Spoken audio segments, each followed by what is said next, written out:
Hi all. കഴിഞ്ഞ സെപ്റ്റോപ്ലാസ്റ്റി സർജറിയെക്കുറിച്ച് പറഞ്ഞ video നിങ്ങളെല്ലാവരും കണ്ടെന്ന് പ്രതീക്ഷിക്കുന്നു. അപ്പോൾ ഇന്നത്തെ വീഡിയോ അതിൻ്റെ ഒരു കണ്ടിന്യൂവേഷനായിട്ട്, അതായത് സെപ്റ്റോപ്ലാസ്റ്റി സർജറി ചെയ്തതിന് ശേഷം എന്തൊക്കെ പ്രിക്കോഷൻസ് ആയിരുന്നു എനിക്ക് എടുക്കേണ്ടി വന്നത്, എൻ്റെ ഒരു എക്സ്പീരിയൻസ്.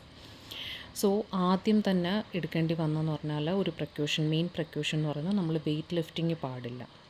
പ്രത്യേകിച്ച് കുട്ടികളൊക്കെ ഉണ്ടെങ്കിൽ നമ്മളൊരു 7 to 10 days or 2 weeks maximum നമ്മൾ വെയ്റ്റ് ലിഫ്റ്റിംഗ് ചെയ്യാതിരിക്കുന്നതാണ് നല്ലത്. കുട്ടികളൊക്കെ ഉണ്ടെങ്കിൽ എടുക്കാതിരിക്കുന്നതാണ് നല്ലത്.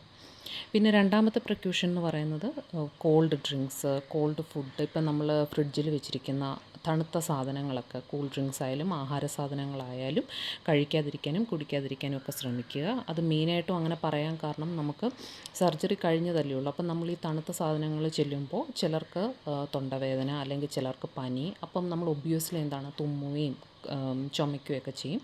That will affect our nose. അതുകൊണ്ടാണ് തണുത്ത ആഹാരങ്ങൾ കുറച്ച് ദിവസത്തേക്ക് കഴിക്കാൻ പാടില്ല എന്ന് പറയുന്നത്. പിന്നെ തേർഡ് പ്രിക്കോഷൻ ഞാൻ എടുത്തിരുന്നത്, തല കുളിച്ചിട്ടുണ്ടായിരുന്നില്ല, ദേഹം മാത്രം കഴുകുമായിരുന്നു. സർജറി കഴിഞ്ഞ് ഇപ്പം നെക്സ്റ്റ് ഡേ ഡോക്ടറിനെ കാണണം. നമ്മളൊരു 9th day ആകുമ്പം ഡോക്ടറിനെ കാണണം for cleaning up the nose.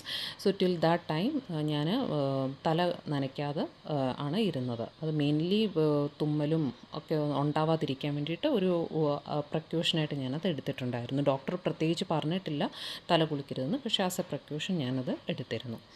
പിന്നെ സോഫ്റ്റ് ഫുഡ് കഴിക്കാൻ ശ്രമിക്കുക. എസ്പെഷ്യലി സർജറി ചെയ്ത് കഴിഞ്ഞ് ഒരു 2 days നമ്മൾ സോഫ്റ്റ് ഫുഡ്, അതായത് പൊടിയരിക്കഞ്ഞി അങ്ങനത്തെയുള്ള സോഫ്റ്റായിട്ടുള്ള ഫുഡ് കഴിക്കാൻ ശ്രമിക്കുക. പിന്നെ അതിനുശേഷം നമ്മൾ ഡേ ബൈ ഡേ ബെറ്റർ ആകുമ്പോൾ നമുക്ക് ഗ്രാജ്വലി നമ്മുടെ പഴയ ആ ഒരു ഫുഡ് റൊട്ടീനിലേക്ക് വരാൻ പറ്റും. എന്നാലും കട്ടിയുള്ള സാധനങ്ങൾ ആദ്യത്തെ ഒരു 1 week കഴിക്കാതിരിക്കുന്നതാണ് നല്ലത്. പിന്നെ ഏറ്റവും ഇമ്പോർട്ടൻ്റ് ആയിട്ടുള്ള കാര്യങ്ങൾ, കൂടുതൽ വെള്ളം കുടിക്കുക അറ്റ് റെഗുലർ ഇൻ്റർവെൽസ്. നമ്മളെപ്പോഴും വെള്ളം കുടിച്ചുകൊണ്ടിരിക്കുക. അതാണ് വേറൊരു പ്രിക്കോഷനായിട്ട് ഞാൻ ചെയ്തത്. I hope this video is informative for you. See you in the next video. Till then, bye and have a good day.